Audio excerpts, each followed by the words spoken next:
Skip the boring intros. Let's dive straight in. We're here to hack the secret code of algebra today. If you've ever stared at a math problem and thought it looked like a totally foreign language, well, this explainer is going to decode the whole thing for you right here, right now. Okay, so let's hit the ultimate glitch question right off the bat. Why on earth is there an X in math? Seriously, letters suddenly invading our numbers? It literally feels like a mistake, right? But what if I told you that letter isn't a glitch at all, but actually your ultimate power-up? Just think of that unknown letter as a placeholder. It's basically an empty box that's allowed to vary. Take a look at this milk price tag. Let's say our letter Y represents the cost of a gallon of milk. Right now, Y equals $1. Simple enough, right? But wait, bam! The price just jumped to $2. Because Y is a variable, we don't have to rewrite some completely new math rule from scratch. We just plug that new $2 value right in for the letter. And boom, now it's $3. This perfectly shows how this unknown value can change or vary depending on the situation. That's literally all a variable is. It's a shapeshifter. It lets our math actually be flexible. All right, moving on to Section 1, Meet the Math Players. These are the characters that team up to build algebraic expressions. First up in our lineup is the variable. This is a symbol, usually just a letter of the alphabet, used to represent an unknown amount. Just like we saw with the milk example, the variable is the ultimate shapeshifter in this game. It can become whatever value the situation demands. Next, we've got the constant. Picture a sturdy, totally unchanging rock. A constant is a quantity that absolutely does not change. It's just a regular old number, like a 7, just hanging out all by itself in a problem. It honestly doesn't care at all what the variable is doing. A 7 just stays a 7, forever. And finally, meet the coefficient. Think of this as the multiplier. Notice how it's directly attached to the front of a variable, almost like a power-up number. In the term 2y, that 2 is the coefficient.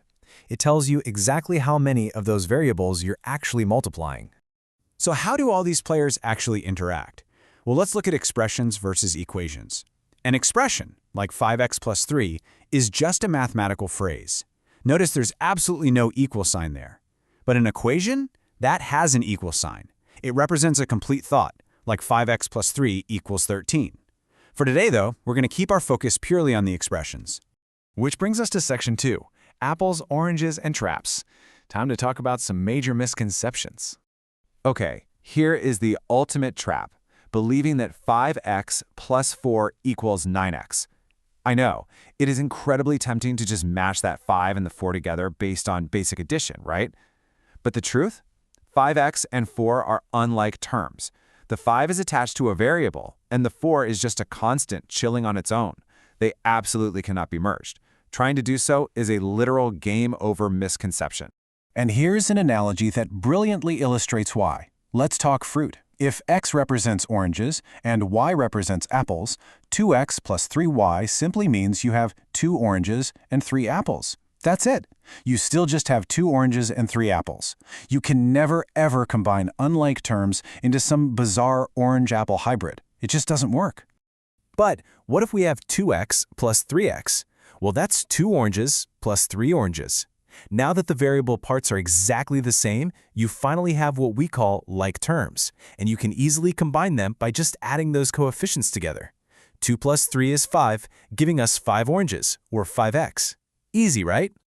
Let's jump into Section 3, the rules of the game. It's time to simplify these expressions. Okay, here's your checklist. Step 1, search for like terms. Remember, that means the exact same variable raised to the exact same power, or constants grouped with other constants. Step 2, catch the first term and group it with its matches. And Step 3, combine them using your basic addition and subtraction rules. Oh, and here is a massive pro tip for you. Always watch out for the invisible 1 lurking in front of bare variables. If you just see an x, remember, that's actually a 1x. Now, when we actually plug numbers in for our variables to evaluate an expression, we absolutely must follow the order of operations. Whether you call it PEMDAS or GEMDAS, the rule is strict. We always start inside our grouping symbols or parentheses. We handle any exponents next. Then we multiply and divide from left to right. And finally, we add and subtract from left to right. Moving to Section 4, Algebra in Real Life. Welcome to the boss level. Let's fire off some rapid, mind-blowing examples to show you this isn't just paper math.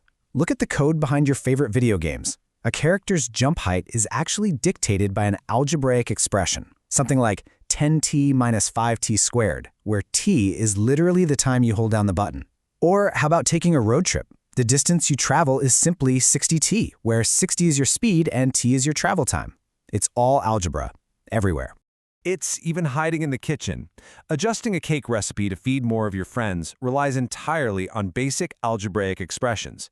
If your base recipe needs to scale up, you might use 0.5n, where n is the number of servings you need.